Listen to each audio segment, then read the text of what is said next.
ദൈവനാമം വാഴ്ത്തപ്പെടുമാറാകട്ടെ. ദൈവത്തിൻ്റെ കൃപയാൽ യോശുവയുടെ പുസ്തകം എന്ന വിഷയത്തിൻ്റെ 4-ാമത്തെ സെക്ഷനിൽ പ്രവേശിപ്പാൻ ദൈവം നമ്മെ സഹായിച്ചതോർത്ത് ഞാൻ ദൈവത്തെ സ്തുതിക്കുന്നു, സ്തോത്രം ചെയ്യുന്നു. നിങ്ങൾക്ക് എല്ലാവർക്കും കർത്താവായ യേശുനാമത്തിൽ സ്നേഹവന്ദനങ്ങളെ അറിയിക്കുകയാണ്. നിങ്ങൾ നൽകുന്ന പ്രോത്സാഹനത്തിന് നന്ദി പറയുന്നു. ഇത് നിങ്ങളെല്ലാവരെയും ധാരാളമായി അനുഗ്രഹിക്കുമാറാകട്ടെ. നാം കഴിഞ്ഞ സെക്ഷനിൽ 5-ാം അധ്യായത്തിൻ്റെ 15-ാമത്തെ വാക്യം ധ്യാനിപ്പാൻ ഇടയായി തീർന്ന നാം ഈ സെക്ഷനിൽ 6-ാം അധ്യായത്തിൻ്റെ 1-ാമത്തെ വചനം നമ്മൾ മുന്നോട്ട് പോവുകയാണ്. 6-ാം അധ്യായത്തിൻ്റെ 27-ാം വാക്യം വരെയുള്ള ഭാഗങ്ങളിൽ എരിഹോട്ട പിടിച്ചു കിടക്കുന്നതായ കാര്യങ്ങളാണ് വിവരിക്കുന്നത്. നമുക്ക് മുന്നോട്ട് പോകാം. എരിഹോവിനെ ഇസ്രായേൽ മക്കളെ നിമിത്തം അടച്ചുറപ്പാക്കിയിരുന്നു. ആരും പുറത്തിറങ്ങിയില്ല, അകത്ത് കയറിയതുമില്ല. യഹോവ യോശുവോട് കൽപ്പിച്ചത്, ഞാൻ എരിഹോവിനെയും അതിൻ്റെ രാജാവിനെയും വിധുവരന്മാരെയും എൻ്റെ കയ്യിൽ ഏൽപ്പിച്ചിരിക്കുന്നു. യോദ്ധാക്കളെ എല്ലാവരും ഒരു വട്ടം പട്ടണത്തെ ചുറ്റി നടക്കണം. ഇങ്ങനെ 6 ദിവസം ചെയ്യണം. 7 വിരോധന്മാർ ആട്ടിൻകൊമ്പുള്ള 7 കാകളം പിടിച്ചുകൊണ്ട് പട്ടണത്തിന് മുമ്പിൽ നടക്കണം. 7-ാം ദിവസം 7 പ്രാവശ്യം പട്ടണത്തെ ചുറ്റുകയും പുരോഹിതന്മാർ കാകളം ഊതുകയും വേണം. ഇവിടെ ഒരു വലിയ പട്ടണം പിടിച്ചെടുക്കാനായിട്ട് തെയ്യം കൊണ്ട യുദ്ധതന്ത്രം കണ്ടോ? എന്തുവാ, നിങ്ങൾ പാറ്റൻ ടാങ്ക് ഉണ്ടാക്കണം, അല്ലെങ്കിൽ പിരിയങ്ങി ഉണ്ടാക്കണം എന്നല്ല പറഞ്ഞെന്താണ്, നിങ്ങൾ ഈ പട്ടണത്തെ ചുറ്റി നടക്കണം. ഒരു ദിവസം ഒരു പ്രാവശ്യം ചുറ്റുക. അങ്ങനെ 6 ദിവസം ചുറ്റണം.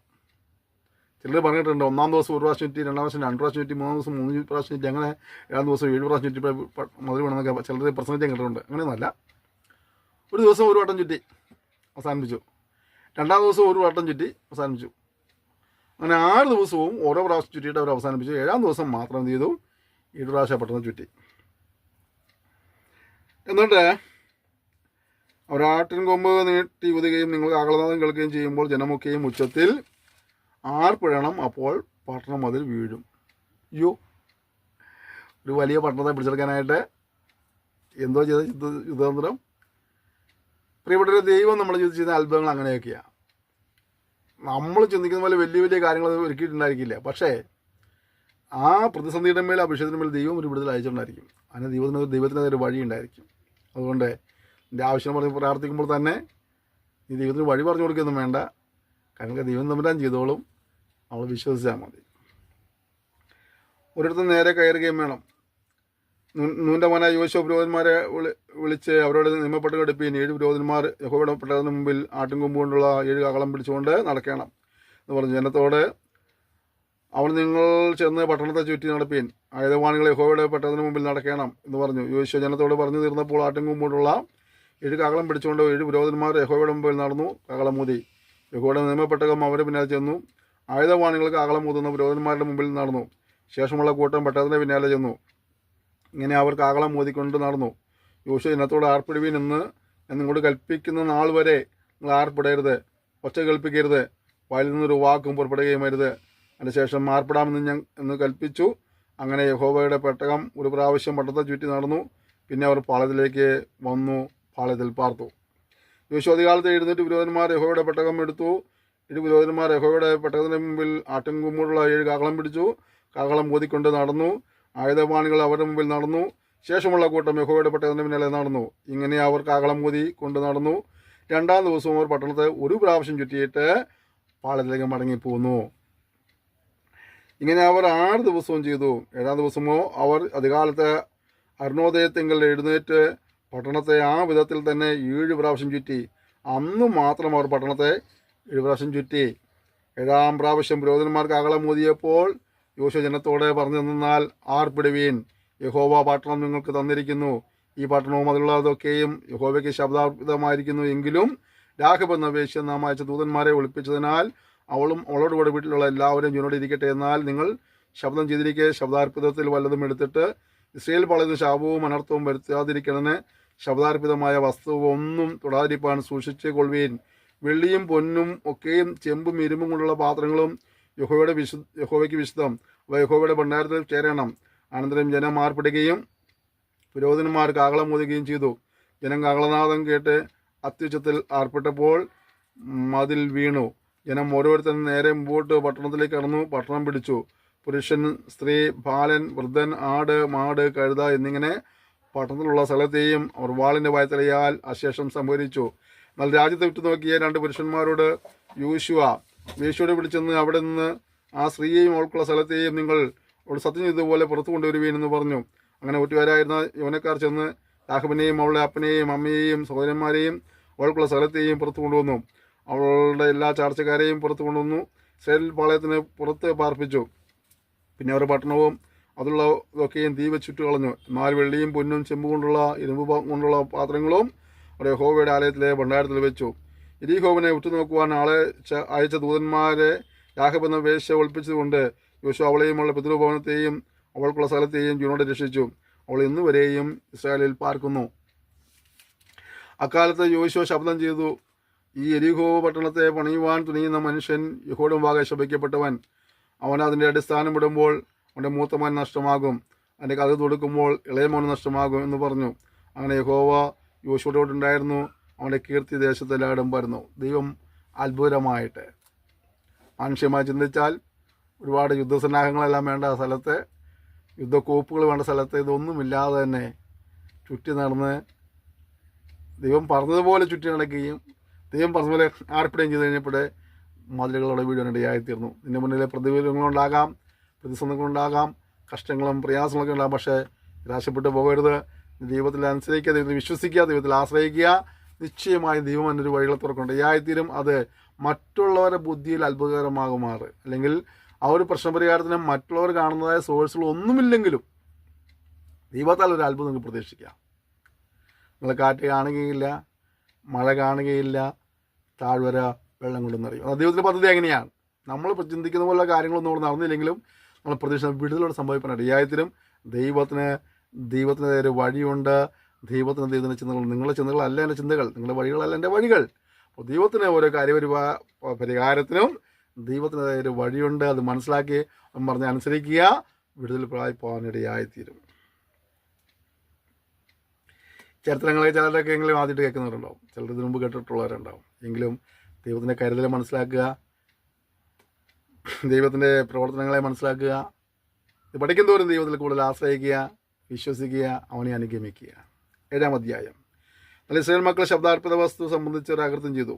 യഹൂദ ഗോത്രത്തിൽ സെരഹിൻ്റെ മകനായ സബ്ദിയുടെ മകനായ കർമ്മിയുടെ മകൻ ആഖാൻ ശബ്ദാർപ്പിത വസ്തുവിൽ ചെറുതെടുത്ത് യഹോവയുടെ കോപം ഇസ്രായേൽ മക്കളെ നേരെ ജ്വലിച്ചു. കണ്ടോ, ചെയ്യരുത് എന്ന് പറഞ്ഞ കാര്യങ്ങൾ ചെയ്യാൻ ചിലർ ഇപ്പോഴും ഉണ്ടാവും. അനുസരണമായിട്ട് കാണിക്കാൻ ആരെങ്കിലും ഉണ്ടായിക്കൊണ്ടിരിക്കും, അല്ലേ? എല്ലാ തലമുറയിലും അങ്ങനെയുള്ള ആളുകൾ വളരെ വ്യക്തമായിട്ട് അതൊന്നും എടുക്കരുതെന്ന് പറഞ്ഞാണെങ്കിൽ ഒരുത്തം പോയിട്ട് എന്ത് ചെയ്തു? അല്പം എടുത്തു വെച്ചു. യോശുവ യെരിഹോവിൽ നിന്ന് ബേഥേലിന് കിഴക്ക് ബേദവാന സമീപത്തുള്ള ഹായിയിലേക്ക് ആളുകളെ അയച്ചു. അവരോട് നിങ്ങൾ ചെന്ന് ദേശം ഉറ്റുനോക്കുവേൻ എന്ന് പറഞ്ഞു. അവർ ചെന്നു ഹായിയെ ഉറ്റുനോക്കി. യോശുവയുടെ അടുക്കൽ മടങ്ങി വന്ന് അവനോട് ജനമെല്ലാം പോകണമെന്നില്ല, ഹായിയെ ജയിച്ചടക്കുവാൻ 2000-ഓ 3000-ഓ പോയാൽ മതി, സർവ്വജനത്തെയും അവിടേക്ക് അയച്ച് കഷ്ടപ്പെടുത്തേണ്ടായെന്ന് അവർ ആൾ ചുരുക്കമത്തിൽ എന്ന് പറഞ്ഞു. അങ്ങനെ ജനത്തിൽ ഏകദേശം 3000 പേർ അവിടേക്ക് പോയി. എന്നാൽ അവർ ഹായി പട്ടണക്കാരുടെ മുമ്പിൽ നിന്ന് തോറ്റുപോടി. ഹായി പട്ടണക്കാർ അവരിൽ 36ഓളം പേരെ കൊന്നു. അവരെ പട്ടണവാതിൽ തുടങ്ങി ശബാര്യം വരെ പിന്തുടർന്ന് മലഞ്ചെരിവിൽ വെച്ച് അവരെ തോൽപ്പിച്ചു. അതുകൊണ്ട് ജനത്തിൻ്റെ ഹൃദയം ഉരുകി വെള്ളം പോലെ ആയിത്തീർന്നു. യോശുവ വസ്ത്രം കീറി യഹോവയുടെ പെട്ടകത്തിന് മുമ്പിൽ അവനും ഇസ്രായേൽ മൂപ്പന്മാരും തലയിൽ മണ്ണ് വാരിയിട്ടുകൊണ്ട് സന്ധ്യ വരെ സാഷ്ടാംഗം വീണ് കിടന്നു. അയ്യോ കർത്താവായ യഹോവേ, ഞങ്ങളെ നശിപ്പിപ്പാൻ അമോര്യരുടെ കയ്യിൽ ഏൽപ്പിക്കേണ്ടതിന് നീ ജനത്തെ യോർദാനക്കരെ കൊണ്ടുവന്ന് എന്ത്? ഞങ്ങൾ യോർദാനക്കരെ പാർത്തിരുന്നെങ്കിൽ മതിയായിരുന്നു. യഹോവേ, ഇസ്രായേൽ ശത്രുക്കൾ പുറം കാട്ടിയ ശേഷം ഞാൻ എന്തു പറയേണ്ടു? കനാന്യരും ദേശനിവാസികളൊക്കെയും കേട്ടിട്ട് ഞങ്ങളെ ചുറ്റി വളഞ്ഞ ഭൂമിയിൽ ഞങ്ങളെ പേര് മായ്ച്ചു കളയുമല്ലോ. എന്നാൽ നിന്റെ മഹത്തായ നാമത്തിന് വേണ്ടി എന്തു ചെയ്യും എന്ന് യോശുവ പറഞ്ഞു. യഹോവ യോശുവയോട് അരുളി ചെയ്തത്, എഴുന്നേൽക്ക, ഇങ്ങനെ സാഷ്ടാംഗം വീണെടുക്കുന്നത് എന്തിന്? ഇസ്രായേൽ പാപം ചെയ്തിരിക്കുന്നു. ഞാൻ അവരോട് കൽപ്പിച്ചുള്ള നിയമം അവർ ലംഘിച്ചിരിക്കുന്നു. അവർ ശബ്ദാർപ്പിതം എടുത്തിരിക്കുന്നു. അവർ മോഷ്ടിച്ചു, മറവ് ചെയ്തു, തങ്ങളുടെ സാമാനങ്ങൾക്കിടയിൽ അത് വെച്ചിരിക്കുന്നു. ഇസ്രായേൽ മക്കൾ ശാപഗ്രസ്തരായി തീർന്നുകൊണ്ട് ശത്രുക്കളുടെ മുമ്പിൽ നിൽപ്പാൻ കഴിയാതെ ശത്രുക്കളെ പുറം കാട്ടേണ്ടി വന്നു. ശാപം നിങ്ങളുടെ ഇടയിൽ നീക്കാതിരുന്നാൽ ഞാൻ നിങ്ങളോട് ഇരിക്കുകയില്ല. നിങ്ങൾ എഴുന്നേറ്റ് ജനത്തെ ശുദ്ധീകരിച്ച് അവരോട് പറക, നാളത്തേക്ക് നിങ്ങളെ തന്നെ ശുദ്ധീകരിപ്പീൻ. ഇസ്രായേലിൻ്റെ നടുവിൽ നിന്ന് ശാപമുണ്ട്, ശാപം നിങ്ങളുടെ ഇടയിൽ നിന്ന് നീക്കളയും വരെ ശത്രു നിൽപ്പാൻ നിങ്ങൾക്ക് കഴിയുകയില്ല. എന്നിങ്ങനെ ഇസ്രായേലിൻ്റെ ദൈവമായ യഹോവ കൽപ്പിക്കുന്നു. നിങ്ങൾ രാവിലെ ഗോത്രമായി അടുത്ത് വരയണം. യഹോവ പിടിക്കുന്ന കുലമായി അടുത്ത് വരയണം. യഹോവ പിടിക്കുന്ന കുടുംബമായി അടുത്ത് വരയണം. യഹോവ പിടിക്കുന്ന കുടുംബം മാളാമൃതി അടുത്ത് വരയണം. ശബ്ദാർപ്പത വസ്തുവോട് കൂടെ പിടിപെടുന്നവനെയും ഉള്ള സ്ഥലത്തെയും തീയിലിട്ട് ചുട്ടുകളയണം. യഹോവയുടെ നിയമം ലംഘിച്ചു ഇസ്രായേൽ വഷളത്വം പ്രവർത്തിച്ചിരിക്കുന്നു. കണ്ടോ, ഒരുവൻ്റെ അനുസരണക്കേട് ഒരു വലിയ സമൂഹത്തിൻ്റെ പരാജയത്തിന് കാരണമായി തീർന്നു. നമ്മളെപ്പോഴും ഓർക്കേണ്ട കാര്യം, ദൈവത്തെ അനുസരിക്കാനുള്ള ഉത്തരവാദിത്തമാണ്. അത് അനുസരിക്കാതെ പോകുമ്പോൾ അനുഗ്രഹത്തിന് പകരം അത് ശാപമായിത്തീരുന്നു. ആ ശാപം മറ്റു പലരെയും ബാധിക്കാൻ കാരണമായിത്തീരുന്നു. ചിലപ്പോൾ വലിയ പരാജയങ്ങൾക്ക് കാരണമായിത്തീരും. അതുകൊണ്ട് ആവോളം ദൈവനെ അനുസരിച്ച് ജീവിക്കാനായി നമ്മെ സമർപ്പിക്കുവാൻ കർത്താവ് നമ്മെ സഹായിക്കുമാറാകട്ടെ. ഇതോടെ വീഴ്ത്താൻ തെറ്റ് ചെയ്തു. അതുകൊണ്ട് ഒരു ചെറിയ പട്ടണത്തോടെ തോൽക്കും. വലിയൊരു പട്ടണത്തെ അവർ യുദ്ധം ചെയ്യാതെ തന്നെ അവർ ജയിച്ചവരാ. പക്ഷേ ഇതാ ഇവിടെ ചെറിയ ഒരു പട്ടണം വന്നപ്പോൾ ദൈവപ്രമാണം തന്നെ പെട്ടുപോയതിനാൽ അവർ പരാജയം അനുഭവിക്കേണ്ടി വന്നു എന്നുള്ളതാണ്. ഒരുത്തനാണ് വീഴ്ച ചെയ്തെങ്കിലും പരാജയം മറ്റുള്ളവർ പലർക്കും അത് അനുഭവിക്കേണ്ടതും. യോശുവ അധികാലത്ത് എഴുന്നേറ്റ് ഇസ്രായേലിനെ ഗോത്രമായി വരുത്തി. യഹൂദാഗോത്രം പിടിക്കപ്പെട്ടു. യഹൂദാഗോത്രത്തെ കുലമായി വരുത്തി. സർഹ്യകുലം പിടിക്കപ്പെട്ടു. സർഹ്യകുലത്തെ കുടുംബമായി വരുത്തി. സബ്ദി പിടിക്കപ്പെട്ടു. അവൻ്റെ കുടുംബത്തെ ആളാമൃതി വരുത്തി. യഹൂദാഗോത്രത്തിൽ സേരഖിൻ്റെ മകനായ സബ്ദിയുടെ മകനായ കർമ്മിയുടെ മകൻ ആഖാൻ പിടിക്കപ്പെട്ടു. യോശുവ ആഖാനുടെ മകനെ ഇസ്രായേലിൻ്റെ ദൈവമായ യഹോവയ്ക്ക് മഹത്വം കൊടുത്ത് അവനോട് ഏറ്റുപറക, നീ എന്ത് ചെയ്തു എന്ന് പറയുക, എന്നോട് മറച്ചു വയ്ക്കരുതെന്ന് പറഞ്ഞു. ആഖാൻ യോശുവോട്, ഞാൻ ഇസ്രായേലിൻ്റെ ദൈവമായ യഹോവയുടെ പിഴച്ച് നീ എന്ത് ചെയ്തിരിക്കുന്നു? സത്യം, ഞാൻ കൊള്ളയുടെ കൂട്ടത്തിൽ ശേഷമായൊരു ബാബിലോണിയ മേലങ്കി 200 ശേക്കൽ വെള്ളിയും 50 ശേക്കൽ തൂക്കമുള്ള ഒരു പൊൻകട്ടിയും കണ്ട് മുഖിച്ചെടുത്ത് അവൻ്റെ കൂടാരത്തിൽ നടുവിൽ നിലത്ത് കുഴിച്ചിട്ടിരിക്കുന്നു. വെള്ളി അടിയിലാകുന്നു എന്ന് ഉത്തരം പറഞ്ഞു. യോശുവ ദൂതന്മാരെ അയച്ചു. കൂടാരത്തിൽ ഓടിച്ചെന്നു. കൂടാരത്തിൽ അതും അടിയിൽ വെള്ളിയും കുഴിച്ചിരുന്ന് കണ്ടു. അവർ അവയെ കൂടാരത്തിൽ നിന്ന് എടുത്ത് യോശുവയുടെയും എല്ലാ ഇസ്രായേൽ മക്കളുടെയും അടുക്കൽ കൊണ്ടുവന്നു. യഹോവയുടെ സന്നിധിയിൽ വെച്ചു. അപ്പോൾ യോശുവയും എല്ലാ ഇസ്രായേലിലും സെരഖിൻ്റെ പുത്രനായ ആഖാനെയും വെള്ളി, മെലങ്കി, പൊൻകട്ടി, അവൻ്റെ പുത്രിമാർ, അവൻ്റെ കാള, കഴുത, ആട്, കൂടാരം, ഇങ്ങനെ അവനുള്ള സകലവുമായി അവർ താഴ്വരയിൽ കൊണ്ടുപോയി. നിങ്ങളെ വലച്ചത് എന്തിന്? യഹോവ ഇന്ന് നിന്നെ വലയ്ക്കുമെന്ന് യോശുവ പറഞ്ഞു. പിന്നെ ഇസ്രായേലെല്ലാം അവനെ കല്ലെറിഞ്ഞു. അവൻ്റെ തീയിലിട്ട് ചുട്ടുകളയുകയും കല്ലെറിയുകയും ചെയ്തു. അവൻ്റെ മേൽ അവർ വലിയൊരു കൽക്കുന്ന് കൂട്ടി. അത് ഇന്ന് വരെ ഇരിക്കുന്നു. അങ്ങനെ യഹോവയുടെ ഉഗ്രകോപം മാറി. അതുകൊണ്ട് ആ സ്ഥലത്തിന് ആഗോർ താഴ്വര എന്ന് ഇന്ന് വരെ പേര് പറഞ്ഞു വരുന്നു. ഇവിടെ നമ്മൾ മനസ്സിലാക്കേണ്ട കാര്യം, ഒരുവൻ്റെ അനുസരണക്കേട് കൊണ്ട് വലിയ നഷ്ടം ഉണ്ടാകുകയാണ്. അവൻ അത് ചിലത് കണ്ട് മോഹിക്കുന്നു, എടുക്കുന്നു. അത് അവനെ വിനയ്ക്ക് കാരണമായി തീർന്നു. നമ്മൾ ദൈവപ്രമാണങ്ങളെ അനുസരിക്കുക എന്നുള്ളത് നമ്മുടെ ഉത്തരവാദിത്തമാണ് എന്നുള്ളത് ഈ ചരിത്രഭാഗം നമ്മെ ഓർമ്മിപ്പിക്കുകയാണ്. അനന്തരം യഹോവ യോശുവയോട് അരുളി ചെയ്തത്, ഭയപ്പെടരുത്, വിഷാദിക്കുകയും വരുത്. പടജനത്തെയൊക്കെയും കൂട്ടി പുറപ്പെട്ട് ഹായിലേക്ക് ചെല്ലുക. ഞാൻ ഹായ് രാജാവിനെയും അവൻ്റെ ജനത്തെയും പട്ടണത്തെയും ദേശത്തെയും നിന്റെ കയ്യിൽ തന്നിരിക്കുന്നു. എരിഹോവിനോടും എൻ്റെ രാജാവിനോടും ചെയ്തതുപോലെ നീ ഹായിയോടും എൻ്റെ രാജാവിനോടും ചെയ്യണം. എന്നാൽ അതിലെ കൊള്ളയെയും കന്നുകാലികളെയും നിങ്ങൾ എടുത്തുകൊള്ളാം. പട്ടണത്തിൻ്റെ പിൻഭാഗത്ത് പതിയിരിപ്പ് ആക്കണം. യോശുവയും പടജനമൊക്കെയും ഹായിലേക്ക് പോകുവാൻ പുറപ്പെട്ടു. പരാക്രമശാലികളായ 30,000 പേരെ യോശുവ തിരഞ്ഞെടുത്തു രാത്രിയിൽ അയച്ചു. അവർ കൽപ്പിച്ചു നിന്നാൽ നിങ്ങൾ പട്ടണത്തിൻ്റെ പിൻഭാഗത്ത് പതിയിരിക്കണം. പട്ടണത്തോട് ഏറെ അകലാതെ എല്ലാവരും ഒരുങ്ങിയിരിപ്പീൻ. ഞാൻ എന്നോടുകൂടെയുള്ള സർജനവും പട്ടണത്തോട് അടുക്കും. മുമ്പിലത്തെ പോലെ ഞങ്ങളുടെ നേരെ പുറപ്പെട്ടു വരുമ്പോൾ ഞങ്ങൾ അവരുടെ മുമ്പിൽ നിന്ന് ഓടും. അവർ ഞങ്ങളെ പിന്തുടർന്ന് പട്ടണം വിട്ട് പുറത്താകും. അവർ മുമ്പേ പോലെ നമ്മുടെ മുമ്പിൽ നിന്ന് ഓടിപ്പോകുന്നെന്ന് അവർ പറയും. അങ്ങനെ ഞങ്ങൾ അവരുടെ മുമ്പിൽ നിന്ന് ഓടും. ഉടനെ നിങ്ങൾ പതിയിരിപ്പിൽ നിന്ന് എഴുന്നേറ്റ് പട്ടണം പിടിക്കണം.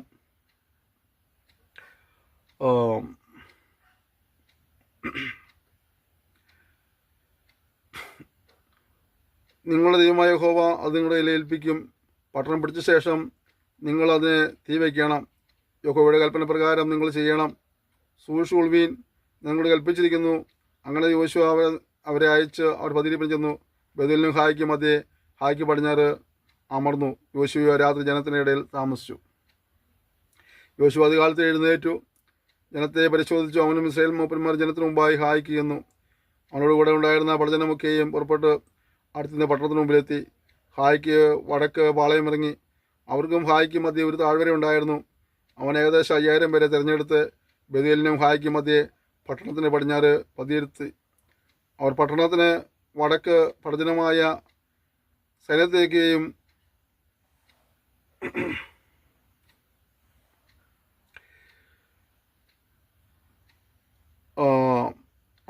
അവൻ ഏകദേശം 5000 പേരെ തിരഞ്ഞെടുത്ത് ബെഥേലിനും ഹായ്ക്കും മധ്യേ പട്ടണത്തിന് പടിഞ്ഞാറ് പതിയിരുത്തി.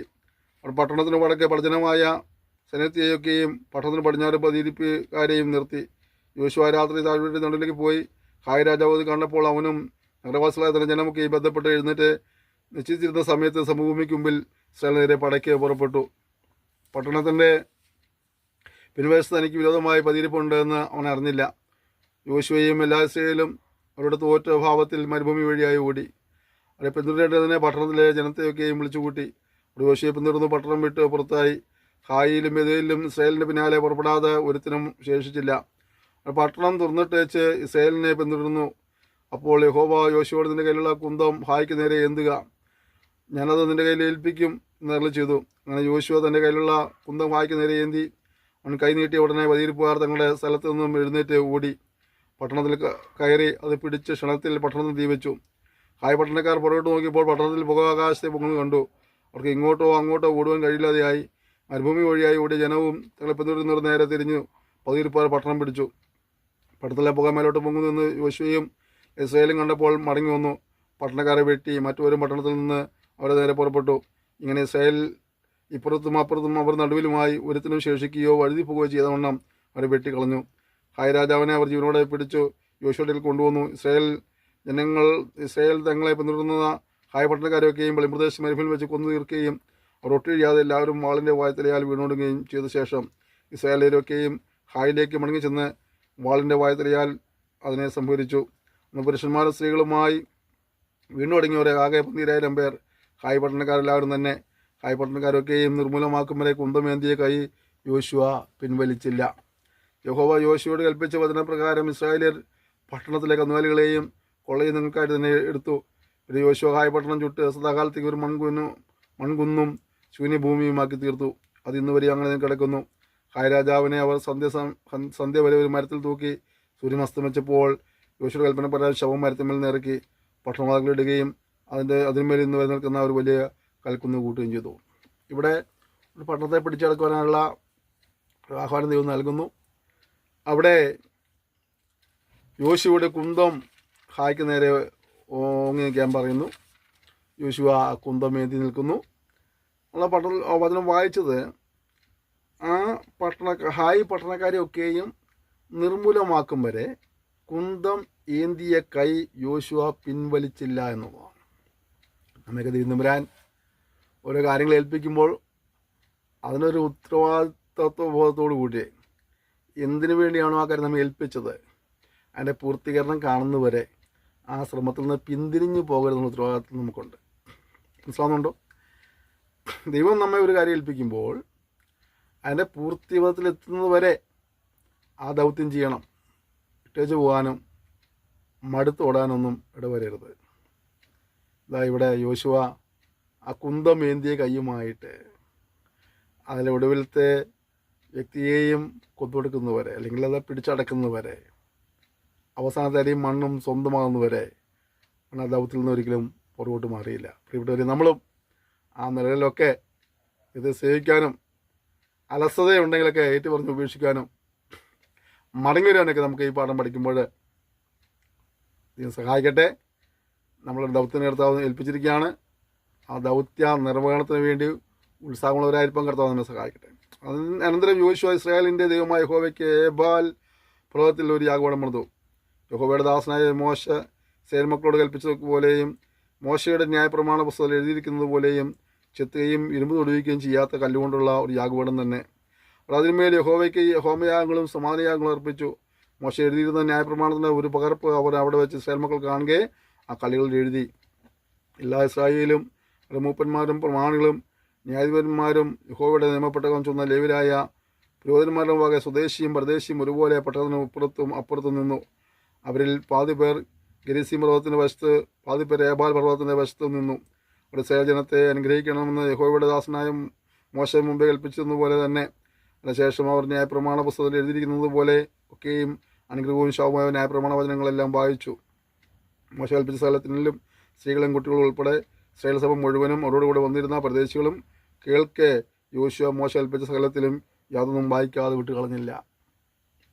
പ്രിയപ്പെട്ടവരെ, ദൈവിക പ്രമാണങ്ങളെ അനുസരിക്കുക എന്നുള്ളത് നമ്മുടെ ഉത്തരവാദിത്തമാണ്. അവിടെ യാഗപീഠം പണിയുമ്പോഴും ദൈവം പറഞ്ഞതുപോലെ യാഗപീഠം പണിയുവാനിടയായി തീർന്നുള്ളതാണ്. അപ്പോൾ യാഗപീഠമാണ് പണിയുന്നതെങ്കിലും അതിനും വ്യവസ്ഥയുണ്ട്. ആ വ്യവസ്ഥ പ്രകാരം പണിതെങ്കിൽ മാത്രമാണ് ദൈവത്തിൽ നമുക്ക് അനുഗ്രഹങ്ങൾ പ്രാപിക്കാൻ കഴിയുന്ന കാര്യം മറന്നു പോകരുത്. ഓക്കെ, നമുക്ക് 9-ാമത്തേലേക്ക് കടന്നു വരാം. ഹിത്യർ, അമോര്യർ, കനാനിയർ, പെരീസ്യർ, ഹിവ്യർ, യെബൂസ്യർ എന്നിവങ്ങനെ യോർദാനിക്കരെ മലകളിലും താഴ്വരകളിലും ലെബനോനെതിരെ വലിയ കടലിൻ്റെ തീരങ്ങളിലുള്ള രാജാക്കന്മാരൊക്കെയും വസ്തു കേട്ടപ്പോൾ യോശുവയോടും ഇസ്രായേൽ യുദ്ധം ചെയ്യുവാൻ മനസ്സോടെ യോജിച്ചു. ഇപ്പോൾ ശത്രുക്കൾ ഒന്നായി തീരുകയാണ്. അവരെന്ത് ചെയ്യണം? ഇപ്പോൾ അവർക്ക് ഒറ്റ ലക്ഷ്യമുള്ള ദൈവജനത്തെ നശിപ്പിക്കുക എന്നുള്ളതാണ്. യോശുവ യെരിഹോവിനോടും ഹായോടും ചെയ്തത് ഗിബിയോൻ നിവാസികൾ കേട്ടപ്പോൾ അവർ ഒരു ഉപായം പ്രയോഗിച്ചു. ഭക്ഷണസാധനങ്ങൾ ഒരുക്കി പഴയ ചാക്കുകളും പഴയതും കീറിയതും തുന്നിക്കെട്ടിയതുമായ വിഞ്ഞുതുരുത്തികളും കഴുതപ്പുറത്ത് കയറ്റി പഴക്കം ചെന്ന് കണ്ടം വെച്ച ചെരുപ്പ് കാലിലും പഴയ വസ്ത്രം ദേഹത്തിന്മേലും ധരിച്ചു. പുറപ്പെട്ട അവരുടെ ഭക്ഷണത്തിനുള്ള അപ്പവും എല്ലാം ഉണങ്ങി പൂത്തിരുന്നു. അവർ ഗിൽഗാലിൽ പളത്തിലേക്ക് യേശുവോടെ അടുക്കൽ ചെന്ന് അവരോട് ഇസ്രായേൽ പുരുഷന്മാരോടും ഞങ്ങൾ ദൂരദേശത്തു നിന്ന് വന്നിരിക്കുന്നു, അയാൾ ഞങ്ങളോട് ഒരു ഉടമ്പടി ചെയ്യണം എന്ന് പറഞ്ഞു. ഇസ്രായേൽ പുരുഷന്മാർ ഹിവ്യരോട്, പക്ഷെ നിങ്ങൾ ഞങ്ങളുടെ ഇടയിൽ പാർക്കുന്നവരായിരിക്കും, എന്നാൽ ഞങ്ങൾ നിങ്ങളോട് ഉടമ്പടി ചെയ്യുന്നത് എങ്ങനെ എന്ന് പറഞ്ഞു. അവർ യോശുവോട് ഞങ്ങൾ നിന്റെ ദാസന്മാരാകുമെന്ന് പറഞ്ഞു. അപ്പോൾ യോശുവ അവരോട് നിങ്ങൾ ആര്, എവിടെ നിന്ന് വരുന്നെന്ന് ചോദിച്ചതിന് അവർ അവരോട് അടിയങ്ങൾ നിന്റെ ദൈവമായ യഹോവയുടെ നാമം നിമിത്തം ഏറ്റവും ദൂരത്ത് നിന്ന് വന്നിരിക്കുന്നു. അവൻ്റെ കീർത്തിയും അവൻ മിസ്രൈം ചെയ്തൊക്കെയും യശ്മോൻ രാജാവായ സീഹോൻ, അസ്തറോത്തിലെ ബാഷൻ രാജാവായ ഓഗ് എന്നിങ്ങനെ യോർദാൻ അക്കരെയുള്ള അമോര്യയുടെ 2 രാജാക്കന്മാരോടും അവൻ ചെയ്തൊക്കെ ഞങ്ങൾ കേട്ടിരിക്കുന്നു. അതുകൊണ്ട് ഞങ്ങളുടെ മൂപ്പന്മാരും ദേശനിവാസികൾ എല്ലാവരും ഞങ്ങളുടെ വഴിക്ക് വേണ്ടുന്ന ഭക്ഷണ സാധനം എടുത്ത് അവരെ ചെന്ന് കണ്ട് ഞങ്ങൾ നിങ്ങളുടെ ദാസന്മാരായിക്കൊള്ളാമെന്ന് അവരോട് പറയണമെന്ന് പറഞ്ഞു. ആകയാൽ നിങ്ങൾ ഞങ്ങളോട് ഉടമ്പടി ചെയ്യണം. ഞങ്ങൾ നിങ്ങളുടെ അടുക്കൽ വരുവാൻ പുറപ്പെടുന്ന നാളിൽ ഭക്ഷണത്തിനായിട്ട് ഈ അപ്പം ചൂടോടെ ഞങ്ങളെ വീടുകളിൽ നിന്ന് എടുത്തതാകുന്നു. ഇപ്പോൾ ഇതാ ഉണങ്ങി പൂത്തിരിക്കുന്നു. ഞങ്ങൾ വീഞ്ഞ് നിറച്ചു കൊണ്ടുപോകുന്ന ഈ തുരുത്തികൾ പുത്തനായിരുന്നു, ഇപ്പോൾ അത് കീറിപ്പോയിരിക്കുന്നു. ഞങ്ങളുടെ വസ്ത്രവും ചെരുപ്പും ദീർഘയാത്രയിൽ പഴക്കമായിരിക്കുന്നു. അപ്പോൾ ഇസ്രായേൽ പുരുഷന്മാർ യഹോവയോട് ചോദിക്കാതെ അവരുടെ ഭക്ഷണസാധനം വാങ്ങി ആസ്വദിച്ചു. കണ്ടോ, ഇവർ ഉപായം പ്രവർത്തിക്കാൻ വന്നവരാ. പക്ഷേ ഇവരെന്ത് ചെയ്തില്ല? കുറച്ച് വിജയമെല്ലാം കിട്ടിക്കഴിഞ്ഞപ്പോൾ ഇവരെ യഹോവയോട് ചോദിക്കാതെ ചില കാര്യങ്ങൾ ചെയ്യാൻ തുടങ്ങിയത്. പലപ്പോഴും നമ്മൾ ചെയ്ത സമയം തന്നെയാണ്. ചില കാര്യങ്ങളൊക്കെ നമ്മൾ ദൈവത്തോട് ചോദിച്ച് കുറച്ച് പുരോഗതി ഉയർച്ചയൊക്കെ ഉണ്ടായി കഴിയുമ്പോൾ പിന്നെ നമ്മൾ ദൈവത്തോട് ചോദിക്കാതെ സ്വന്തം ഇഷ്ടപ്രകാരം ചെയ്യാൻ തുടങ്ങും. അവിടെയാണ് പരാജയം സംഭവിക്കുന്നത്. അതുവരെ ദൈവത്തോട് ആലോചന വെച്ചിരുന്ന ആളുകൾ ഇപ്പോൾ എന്ത് ചെയ്യാണ്? ദൈവത്തോട് ചോദിക്കാതെ തന്നെ കാര്യങ്ങൾ ചെയ്യാൻ തുടങ്ങി അല്ലേ. അടുത്തത്, യോശുവ അവരോട് സഖ്യതയും അവരെ ജീവനോട് രക്ഷിക്കുമെന്ന് ഉടമ്പടിയും ചെയ്തു. ചാടിക്കരുതൽ തീരുമാനമെടുത്തു. ഉടമ്പടി ചെയ്തിട്ട് 3 ദിവസം കഴിഞ്ഞ ശേഷം അവർ സമീപസ്ഥർ എന്നും തങ്ങളുടെ ഇടയിൽ പാർക്കുന്നവരെന്നും അവർ കേട്ടു. ഇസ്രായേൽ മക്കൾ യാത്ര പുറപ്പെട്ടതിന് 3-ാം ദിവസം അവരുടെ പട്ടണങ്ങളിലെത്തി. അവരുടെ പട്ടണങ്ങൾ ഗിബിയോൻ, കെഫീര, ബേരോത്ത്, കിര്യത്ത് യെയാരീം എന്നിവയായിരുന്നു. സഭയിലെ പ്രഭുക്കന്മാർ ഇസ്രായേലിൻ്റെ ദൈവമായ യഹോവയെ കൊണ്ട് ഒരു സത്യം ചെയ്തിരിക്കിയാൽ ഇസ്രായേൽ മക്കൾ അവരെ സംഹരിച്ചില്ല. എന്നാൽ സഭ മുഴുവനും പ്രഭുക്കന്മാരെ നേരെ പിറുവിറുത്തു. പ്രഭുക്കന്മാരെല്ലാവരും സർവ്വസഭയോടും ഇസ്രായേൽ ദൈവമായ യഹോവയെ കൊണ്ട് ഞങ്ങൾ അവരുടെ സത്യം ചെയ്തിരിക്കിയാൽ നമുക്ക് അവരെ തൊട്ടുകൂടാ, നാം അവരോട് ഇങ്ങനെ ചെയ്ത് അവരെ ജീവനോട് രക്ഷിക്കണം, അല്ല ഞാൻ ചെയ്തുപോയ സത്യം നിമിത്തം കോപം നമ്മുടെ മേൽ വരുമെന്ന് പറഞ്ഞു. അവർക്ക് വാക്ക് കൊടുത്തുപോലെ പ്രഭുക്കന്മാർ അവരോട് ഇവർ ജീവനോടെ ഇരിക്കട്ടെ, എങ്കിലും അവർ സർവ്വസഭയ്ക്കും വിറക് കീറുന്നവരും വെള്ളം കോരുന്നവരുമായിരിക്കണം എന്ന് പറഞ്ഞു. യോശുവയെ വിളിച്ച് അവരോട് നിങ്ങളുടെ ഇടയിൽ പാർത്തിരിക്കെ ബഹുദൂരസ്ഥന്മാർ എന്ന് പറഞ്ഞ് ഞങ്ങളെ വഞ്ചിച്ചത് എന്ത്? ആകാൽ നിങ്ങൾ ശപിക്കപ്പെട്ടവർ, ദൈവത്തിൻ്റെ ആലയത്തിന് വേണ്ടി വിറക് കീറുന്നവരും വെള്ളം കൊടുന്നവരായ അടിമകൾ നിങ്ങളിൽ ഒരിക്കലും ഇല്ലാതിരിക്കുകയില്ല എന്ന് പറഞ്ഞു. ഒരു യോശുവയോട് ദൈവമായ യഹോവ അതിൻ്റെ ദാസനായ മോശയോട് നിങ്ങൾക്ക് ദേശമെല്ലാം തരുമെന്നും നിങ്ങൾ മുമ്പിൽ നിന്ന് ദേശത്തെ നിവാസികളൊക്കെയും നശിപ്പിക്കുമെന്നും കൽപ്പിച്ച പ്രകാരം അടിയങ്ങൾക്ക് അറിവ് കിട്ടിയിരുന്നാൽ നിങ്ങളുടെ നിയമത്വം ഞങ്ങളുടെ ജീവനെക്കുറിച്ച് ഞങ്ങൾ ഏറ്റവും ഭയപ്പെട്ടു ഇവ ചെയ്തിരിക്കുന്നു. ഇപ്പോൾ ഇതാ ഞങ്ങൾ നിന്റെ കയ്യിലിരിക്കുന്നു, നിനക്ക് ഹിതവും യുക്തവുമായി തോന്നുന്നത് പോലെ നമ്മൾ ചെയ്തു കൊള്ളുക എന്ന് ഉത്തരം പറഞ്ഞു. അങ്ങനെ അവൻ അവരോട് ചെയ്തു. ഇസ്രായേൽ മക്കൾ അവരെ കൊല്ലാതെ വണ്ണം അവരുടെ കയ്യിൽ നിന്ന് അവർ രക്ഷിച്ചു. അന്ന് യോശുവ അവരെ സഭയ്ക്കും യഹോവ തിരഞ്ഞെടുക്കുന്ന സ്ഥലത്ത് അവൻ്റെ യാഗപീഠത്തിനു വേണ്ടി വിറക് കീറുവാനും വെള്ളം കുരുവാനുമായിട്ട് നിയമിച്ചു. അങ്ങനെ ഇന്നുവരെയും ഇരിക്കുന്നു. ചില തീരുമാനങ്ങൾ എടുക്കുമ്പോൾ സൂക്ഷിക്കുന്നില്ല എങ്കിൽ അതിൻ്റെ പരിണതഫലം വളരെ സങ്കടകരമായിരിക്കും. എന്നാൽ ദൈവം കരുണാവാനായതുകൊണ്ട് ഇപ്പോൾ അവർ അങ്ങോട്ട് രക്ഷപ്പെടാൻ ഇടയായിത്തീർന്നു. നമ്മളും നമ്മുടെ ജീവിതത്തിൽ ദൈവവചനങ്ങളെ അനുസരിക്കുന്നതിൽ നാം ഒരിക്കലും വീഴ്ച വരുത്തരുത് എന്ന കാര്യം നമ്മൾ മറന്നു പോകരുത്. ദൈവം അനുസരിക്കാൻ നമ്മളെപ്പോഴും ഉത്സാഹികളായിരിക്കുന്ന കാര്യം മറന്നു പോകരുത്. യോശുവ ഹായ് പട്ടണം പിടിച്ച് നിർമൂലമാക്കിയെന്നും അവൻ എരിഹോവിനോടും എൻ്റെ രാജാവിനോടും ചെയ്തതുപോലെ ഹായിയോടും അതിൻ്റെ രാജാവിനോടും ചെയ്തു എന്നും ഗിബിയോൻ നിവാസികൾക്ക് സാലോടെ സഖ്യത ചെയ്ത് അവരുടെ കൂട്ടത്തിലായി എന്നും യെരൂശലേം രാജാവായ അദോനിസേദെക്ക് കേട്ടപ്പോൾ ഗിബിയോൻ രാജനഗരങ്ങളിൽ ഒന്നുപോലെ വലിയൊരു പട്ടണവും ഹായേക്കാൾ വലിയതും അവിടുത്തെ പുരുഷന്മാരെല്ലാവരും പരാക്രമശാലികളുമായിരുന്നുകൊണ്ട് അവർ ഏറ്റവും ഭയപ്പെട്ടു. ആകയാൽ യെരൂശലേം രാജാവായ അദോനിസേദെക്ക് ഹെബ്രോൻ രാജാവായ ഹോഹാമിൻ്റെയും യർമൂത്ത് രാജാവായ പിരാമിൻ്റെയും ലാക്കിഷ് രാജാവായ യാഹിയായുടെയും എഗ്ലോൻ രാജാവായ ദിബീരിൻ്റെയും അടുക്കൽ ആളയച്ചു. ഗിബിയോൻ യോശുവയോടും ഇസ്രായേൽ മക്കളോടും സഖ്യത ചെയ്തുകൊണ്ട് നാം അതിനെ നശിപ്പിക്കേണ്ടതിന് എന്നെ സഹായിപ്പീൻ എന്ന് പറയിച്ചു. യെരൂശലേം രാജാവ്, ഹെബ്രോൻ രാജാവ്, യർമൂത്ത് രാജാവ്, ലാക്കിഷ് രാജാവ്, എഗ്ലോൻ രാജാവ് എന്ന 5 അമോരി രാജാക്കന്മാർ ഒരുമിച്ച് കൂടി. അവരും അവരുടെ സൈന്യങ്ങളൊക്കെയും ചെന്ന് ഗിബിയോന് നേരെ പാളയമിറങ്ങി അതിനോട് യുദ്ധം ചെയ്തു. അപ്പോൾ ഗിബിയോന്യർ ഗിൽഗാലയിൽ പാളയത്തിലേക്ക് യോശുവയുടെ അടുക്കൽ ആളയച്ചു. അടികളെ കൈവിടാതെ വേഗം ഞങ്ങളുടെ അടുക്കൽ വന്ന് ഞങ്ങളെ സഹായിച്ച് രക്ഷിക്കണമേ. പർവ്വതങ്ങളിൽ പാർക്കുന്ന അമോരി രാജാക്കന്മാരൊക്കെയും ഞങ്ങൾക്ക് വിരോധമായിട്ട് ഒന്നിച്ചു കൂടിയിരിക്കുന്നത് പറയിച്ചു. എന്നാൽ യോശുവയും പടജനവും ഒക്കെയും സകല പരാക്രമശാലികളും ഗിൽഗാലിൽ നിന്ന് പുറപ്പെട്ട് യഹോവ യോശുവയോട് അവരെ ഭയപ്പെടരുത്, ഞാൻ അവരുടെ കയ്യിൽ ഏൽപ്പിച്ചിരിക്കുന്നു, അവരിൽ ഒരുത്തുന്നതിന് മുമ്പിൽ നിൽക്കുകയില്ല എന്ന് അരുളി ചെയ്തു. യോശുവ ഗിൽഗാലിൽ നിന്ന് പുറപ്പെട്ട് രാത്രി മുഴുവനും നടന്ന് പെട്ടെന്ന് അവരെ എതിർത്തു. യഹോവ അവരെ ഇസ്രായേലിന് മുമ്പിൽ കുഴക്കി ഗിബനിൽ വെച്ച് അവരെ കഠിനമായി തോൽപ്പിച്ചു. ബെത്ത്ഹേരോനിലേക്കുള്ള കയറ്റം വഴിയായി അവരെ ഓടിച്ച് അസേക വരെയും മക്കദ വരെയും അവരെ വെട്ടി. അങ്ങനെ അവർ ഇസ്രായേലിൻ്റെ മുമ്പിൽ നിന്ന് ഓടി ബെത്ത്ഹേരോൻ ഇടക്കത്തിൽ വെച്ച് അസേക വരെ യഹോവ ആകാശത്തിൽ നിന്ന് വലിയ കല്ല് അവരുടെ മേൽ പെയ്യിച്ച് അവരെ കൊന്നു. ഇസ്രായേൽ മക്കൾ വാൾ കൊണ്ട് കൊന്നവരേക്കാൾ കന്മഴയാൽ ഭരിച്ചു പോയവർ അധികമായിരുന്നു. ദൈവം യുദ്ധം ചെയ്യുന്നു. നമ്മുടെ ജനത്തിന് വേണ്ടി യുദ്ധം ചെയ്യുന്ന ദൈവം അല്ലേ. ഇവിടെ ഒരു കൂട്ടർ വാളുകൊണ്ട് വെട്ടുമ്പോഴേ തമ്പുരാൻ മുകളിൽ നിന്ന് കല്ല് ഉപയോഗിക്കുകയാണ്. ദൈവം നമുക്ക് വേണ്ടി പ്രവർത്തിക്കുന്ന അത്ഭുതങ്ങൾ എപ്രകാരമാണ്, ദൈവം തന്നെ ജനത്തിന് വേണ്ടി സൂക്ഷിക്കുവാൻ ചെയ്യുന്ന കാര്യങ്ങൾ എങ്ങനെയാണെന്നുള്ളതൊക്കെ ഒരു വ്യക്തിയുടെയും തലച്ചോർത്ത് വരികയില്ല. ദൈവത്തോളം നമ്മെ സ്നേഹിക്കുന്നു, അത്രമാത്രം പരിപാലിക്കുന്നു. അതുകൊണ്ട് തന്നെ നാം അവനെയും ഭയപ്പെട്ട് ജീവിക്കാനുള്ള ഉത്തരവാദിത്തമുള്ള കാര്യം മറന്നു പോകരുത്.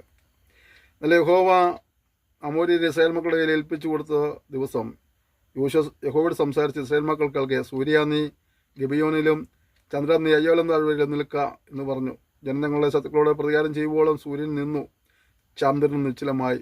ശൂരന്മാരുടെ പുസ്തകത്തിൽ അങ്ങനെ എഴുതിയിരിക്കുന്നുവല്ലോ. ഇങ്ങനെ സൂര്യൻ ആകാശമധ്യ ഒരു ദിവസം മുഴുവൻ അസ്തമിക്കാതെ നിന്നു. യഹോവ ഒരു മനുഷ്യൻ്റെ വാക്ക് കേട്ടനുസരിച്ച് ആ ദിവസം പോലെ ഒരു ദിവസം അതിന് മുമ്പും പിമ്പും ഉണ്ടായിട്ടില്ല. യഹോവ തന്നെയായിരുന്നു ഇസ്രായേലിനോട് യുദ്ധം ചെയ്തത്. എനിക്ക് ഈ 12, 13, 14 വാക്യങ്ങളെ വളരെ സന്തോഷമുള്ളൊരു വാക്യമാണ്. അതിലധികം അത് അതിശയം തോന്നിയ വാക്യമാണ്. ദൈവം ഒരു മനുഷ്യൻ്റെ വാക്ക് അനുസരിക്കുക അല്ലേ. അതിന് മുമ്പോ ഇല്ലാത്തൊരു വലിയ അത്ഭുതം. യോശുവയ്ക്ക് എങ്ങനെ ആ ധൈര്യം നൽകിയ ബുദ്ധിയൊന്നും എനിക്ക് അറിയത്തില്ല. കേവലം ജയം കിട്ടുന്നതല്ല പറഞ്ഞത്. സൂര്യ നീ അവിടെ നിൽക്കുക, ചന്ദ്രൻ നീ അവിടെ നിൽക്കുക എന്ന് പറഞ്ഞാൽ ഇനിയിപ്പോൾ പെട്ടെന്ന് ഇരുട്ടാവണ്ട, ഞാൻ പറഞ്ഞിട്ട് നീ ഇരുട്ടായാൽ മതി. ദൈവം ആ വാക്കനുസരിച്ചു. ദൈവത്തെ അനുസരിക്കുന്നവൻ്റെ വാക്ക് ചിലപ്പോൾ ദൈവം കേട്ടെന്ന് വരും. അവന് വേണ്ടി മറ്റാരും കേട്ടുകേൾവില്ലാത്ത അത്ഭുതങ്ങൾ ചെയ്തെന്ന് വരും. തെളിവായി ഭാഗങ്ങൾ ഇന്ന് തലമുറയിൽ വേറെ ആർക്കും കേട്ടുകേൾവില്ലാത്ത കാര്യങ്ങൾ പോലും നിൻ്റെ ജീവിതത്തിൽ ചെയ്യുവാനായിട്ട് ദൈവത്തെ അനുസരിക്കുന്നെങ്കിൽ ചില സന്ദർഭങ്ങളിൽ ദൈവം നീ പറഞ്ഞ പോലെ അനുസരിച്ച് ചെയ്യുന്നു വരും. അവനെ അനുസരിക്കുക എന്നുള്ളതാണ് ഉത്തരവാദിത്വം. അത് യോശുവയും ഇസ്രായേലും ഒക്കെയും ഗിൽഗാലയിൽ പാളയത്തിലേക്ക് മടങ്ങി വന്നു. എന്നാൽ ആ രാജാക്കന്മാരെ ഐവരും ഓടി മക്കേദായിലെ ഗുഹയിൽ ചെന്ന് വിളിച്ചു. രാജാക്കന്മാർ ഐവരും മക്കേദായിലെ ഗുഹയിൽ വിളിച്ചിരിക്കുന്നതായി കണ്ടു എന്ന് യോശുവയ്ക്ക് അറിവ് കിട്ടി. എന്നാറെ യോശുവ ഗുഹയുടെ ദ്വാരത്തിൽ വലിയ കല്ല് ഊറ്റി വെച്ചു. കാക്കണനെ അവിടെ ആളെയാക്കുവീൻ, നിങ്ങളോ നിൽക്കാതെ ശത്രുക്കളെ പിന്തുടർന്ന് അവരെ പിൻപടയെ സംഹരിപ്പീൻ, പട്ടണങ്ങളിൽ കടപ്പാൻ അവരെ സമ്മതിക്കരുത്, ദൈവമായ യഹോവ അവരെ നിങ്ങളുടെ കയ്യിൽ ഏൽപ്പിച്ചിരിക്കുന്നു എന്ന് പറഞ്ഞു. അങ്ങനെ അവർ ഒടുങ്ങും വരെ യോശുവയും ഇസ്രായേൽ മക്കളും അവരിൽ ഒരു മഹാസംഹാരം നടത്തി. കഴിഞ്ഞപ്പോൾ ശേഷിച്ചവർ ഉറപ്പുള്ള പട്ടണങ്ങളിൽ ശരണം പ്രാപിച്ചു.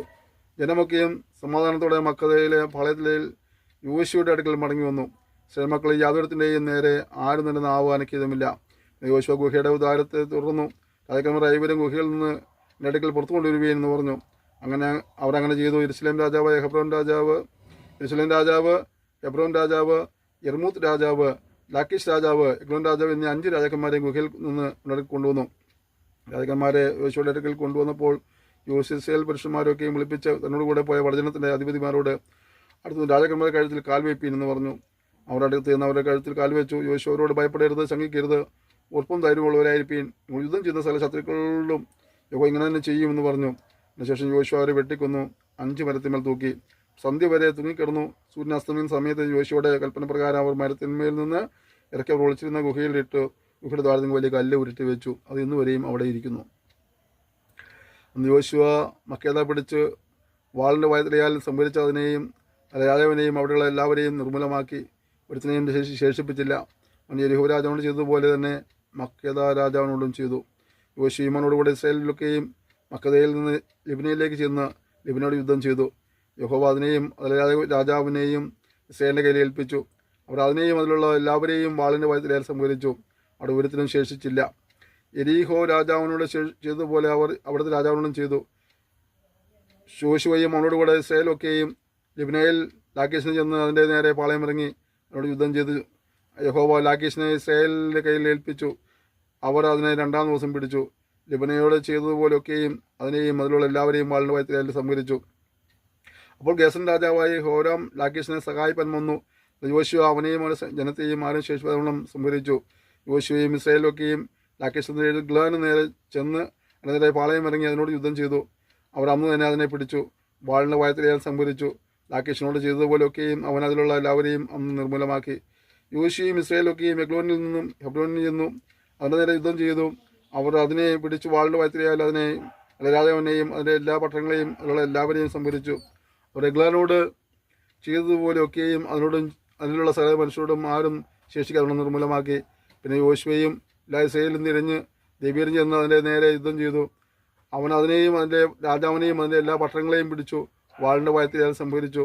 അതിലുള്ള എല്ലാവരെയും ആരും ശേഷിക്കാതെ നിർമ്മൂലമാക്കി. അവൻ എബ്രോന് ചെയ്തതുപോലെയും ലിബ്നായോടും അതിൻ്റെ രാജാവിനോടും ചെയ്തതുപോലെയും ദെബീറിനോടും അതിലെ രാജാവിനോടും ചെയ്തു. യോശുവ മലനാട്, തെക്കേദേശം, താഴ്വീതി, മലഞ്ചെരിവുകൾ ഇങ്ങനെയുള്ള ദേശമൊക്കെയും അവിടങ്ങളിലെ സ്ഥല രാജാക്കന്മാരെയും ജയിച്ചടക്കി. ഇസ്രായേലിൻ്റെ ദൈവമായ യഹോവ കൽപ്പിച്ചതുപോലെ അവൻ ഓരോരുത്തരെയും ശേഷിപ്പിക്കാതെ സ്ഥല ജീവികളെ നിർമ്മൂലമാക്കി.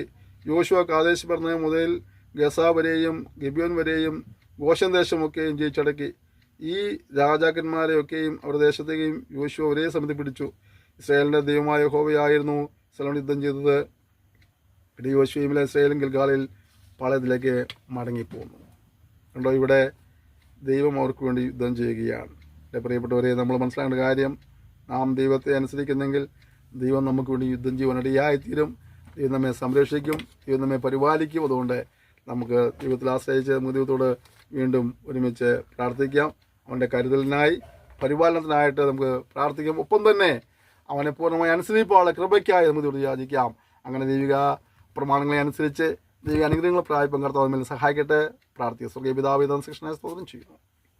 ദൈവം വാഗ്ദത്തം ചെയ്തതുപോലെ ജനത്തെ കൊണ്ട് വലിയ കാര്യങ്ങൾ ചെയ്ത് അവർക്ക് ആവശ്യമാക്കി കൊടുക്കുന്ന ദേശങ്ങളെ സ്വന്തമാക്കുന്ന അവരെ സഹായിച്ചല്ലോ. നീ അവർക്ക് കൂടി യുദ്ധം ചെയ്തതുപോലെ കർത്താവേ, ഇപ്പോൾ ഈ വചനം കേൾക്കുന്ന പഠിക്കുന്ന മക്കളുടെ ആവശ്യങ്ങളും നീ അവർക്ക് കൂടി അത്ഭുതങ്ങളെ പ്രവർത്തിക്കണമേ. ഇതിനെ അനുസരിപ്പാൾ കൃപ നൽകണമേ. ഇതിനെ അനുസരിക്കുന്നവരെ മാനിക്കുന്നതിന് വാഗ്ദത്തമാക്കിയാൽ അവിടെ ഇവരെ മാനിക്കുമാറാകണമേ എന്ന് പ്രാർത്ഥിക്കുന്നു. എൻ്റെ പ്രവൃത്തി വെളിപ്പെടുത്തുന്ന ജനത്തെ കർത്താവ് ആദരിക്കണം, അവരെ അനുഗ്രഹിക്കണം. ചെയ്യുന്ന കൃപയ്ക്കായി സ്തോത്രം. യേശു നാം തന്നെ ആമേൻ. ക്ഷമയോടെ ഈ സന്ദർശനത്തിന് നന്ദി പറയുന്നത് നിങ്ങളെല്ലാവരെയും ധാരാളം അനുഗ്രഹിക്കുമാറാകട്ടെ. അവരുടെ താമസം കടന്ന ശേഷം വീണ്ടും കാണാം.